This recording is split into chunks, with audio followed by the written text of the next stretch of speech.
Today, we're diving into the incredible story of India. But this isn't a story told with words. Nope, it's told with a needle and thread. I mean, just look at this. It's a total explosion of color, of texture, of just incredible detail. Every single one of these stitches, it's a tiny piece of a huge, vibrant tapestry that stretches back for centuries. So what are we talking about here, really? Well, on a basic level, embroidery is just the art of decorating cloth with a needle and thread. It's a craft you can find pretty much anywhere on the planet. But in India, that simple definition doesn't even begin to scratch the surface. Here, it's so much more than just decoration. It's a language. It's a history book. It's like a mirror reflecting a community's beliefs, their home, their entire world. So what stories did these threads actually tell? Well, to find out, we're going to take a trip across India and explore 4 completely distinct, totally beautiful traditions. All right, first stop, the absolutely stunning valleys of the north. We're in Kashmir, home to an embroidery style that's every bit as beautiful as its landscape. It's called kashida. And this right here, this is what kashida is all about. Looking at these flowing, nature-inspired patterns, you can almost feel that cool mountain air.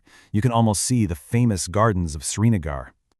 Okay, so the story of kashida goes way back to the 15th century.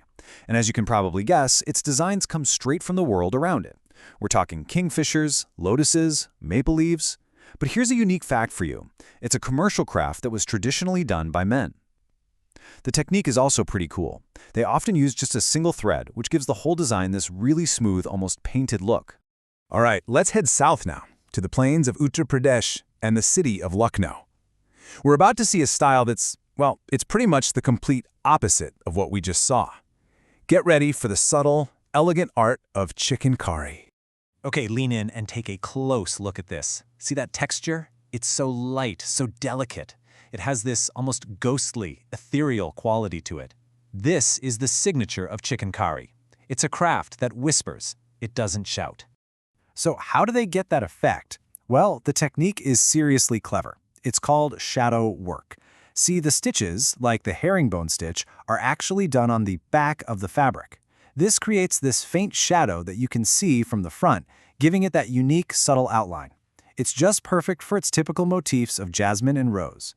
And while it was traditionally white thread on white muslin, today you can find it on all sorts of fabrics and in these gorgeous pastel colors.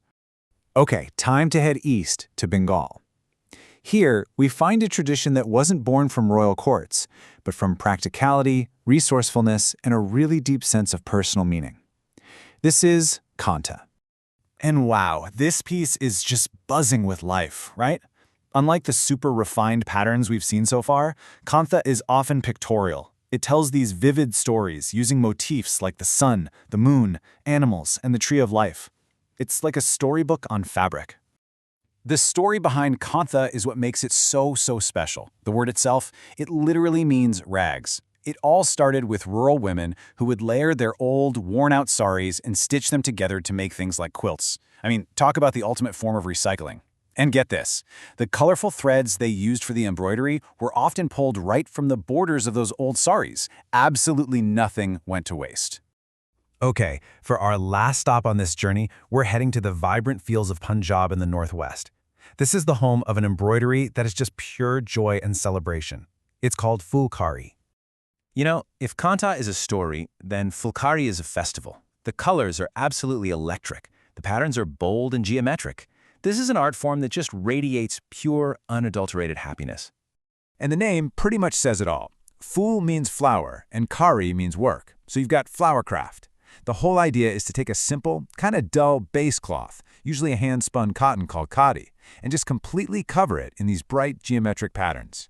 And phulkari is so important in Punjabi culture. It's a symbol of happiness and prosperity, and it's an absolutely essential part of a bride's trousseau for her wedding day.